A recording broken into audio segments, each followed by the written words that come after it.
I love my Miele vacuum, and it has a turbo brush, but unfortunately this TurboTeq turbo brush doesn't have a spinning brush bar anymore. So I'm going to take this apart and see what the problem is. It probably just needs cleaning, so I'm going to show you how to do that in this video. So there's 6 screws underneath the head, so what you're going to do first is get a flat screwdriver and pop out the wheels, because the screws are actually hidden underneath these wheels. So there's 2 little wheels at the front, they just pop out with a flat screwdriver, as you can see what I'm doing right now. Also the 2 rear wheels, that are the larger ones as well. And there you are. Now you can access all the screws. Okay, so I found a screwdriver. This one's a T10 Torx screwdriver, and that is the one for the job. It's not a Miele turbo brush, it's a Miele, like Sheila. So I've undone all the screws now. What you're gonna do next is get a flat screwdriver and just lift up the cover. It just pries open basically. Oh, you are joking me. How does that come off? So see what I'm doing? I'm just prying off the hood. So it's basically removed now on one side. Just do the same on the other side until it comes off. There's a lot of hair in there, as you can see. No wonder it's not working properly. Let me use my big toe. Thank you, big toe. So there's a clip over here, allowing it to just be held together in place. And there's one here and one on the other side as well. There we are. So a turbo brush generally has 4 bearings. And what a bearing is it allows moving parts to be held together. Now, I can see the issue right over here. This is the bearing. On one side, it's come off loose, whereas on the other side, it's held in perfectly fine. And there's 2 other bearings on the impeller itself, or the turbine, whatever you want to call it. So the way it works is the suction of your vacuum cleaner turns this impeller, which then turns the brush bar, and that's connected with a drive belt, as you can see. So that's literally how it works. So I'm going to take this entire thing apart now, give everything a really good cleaning. Yeah, see all that? That's hair. And that's stuck in the end of the brush bar's end cap and the bearing. No wonder it's not spinning properly. So just give that a good clean. Give it a bit of WD-40 to lubricate it, and it'll work jolly good. Same with the other side. Oh my days, vile, hideous hair. Blech.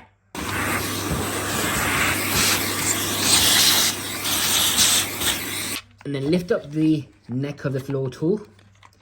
Pull the drive belt off and the bearings as well for the impeller. Just lubricate these. These are basically sleeve bearings, they're not ball bearings, so they'll be easy to clean. Pull the hair off the drive shaft.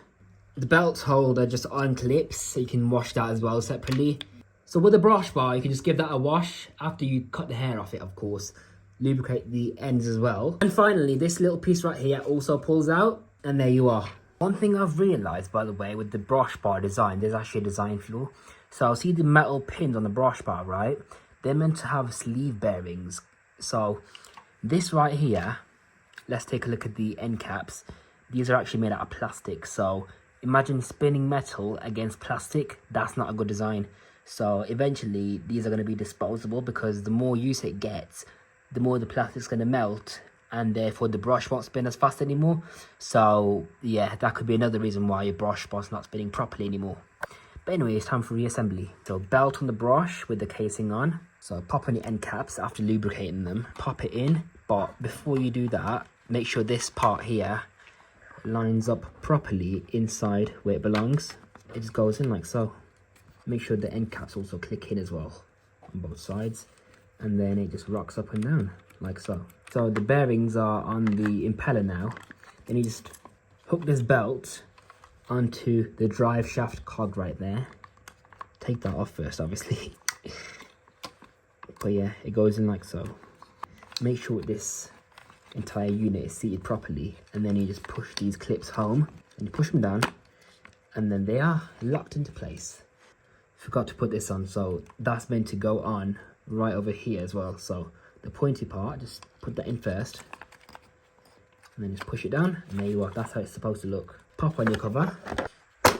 There you are, it's all fitted. Just make sure it's in correctly like so, yeah? And your brush bar spins properly as well. Put all the 6 screws back in. And lastly, you pop your wheels back in. So you just align them up first, so the axle goes in the wheel. It would be a good idea to lubricate these, but the bad thing is you gotta make sure that there's no excessive lubrication, because otherwise it'll go on your carpet. So just lubricate them slightly and then just give them a wipe down. So yeah, just pop the axles in with the flat screwdriver to make sure they're properly clipped in. Yeah, same with the large wheels as well. They just pop in to where they belong. Just push them in with a screwdriver. And there you are, that's all done. Now let's see if it works. Whoa! Okay. Yo, that is wicked! Woo! It works like an upright hoover, almost. See, look at that, it's brushing the carpet properly. It's got good suction. If I lift up the carpet here, you can see that it's doing an incredible job. Wow, okay, you know what? I might just use this every day now. It's that good. So yeah, that's the Miele TurboTeq all fixed. Absolutely marvellous. That's the Miele TurboTeq. Not Miele, it's Miele, like Sheila. Alright? So thank you guys for watching. Be sure to subscribe if you like my vacuum repair videos and demonstration videos. I'm your host, Power786. I'll see you in my next video. Take care. Bye!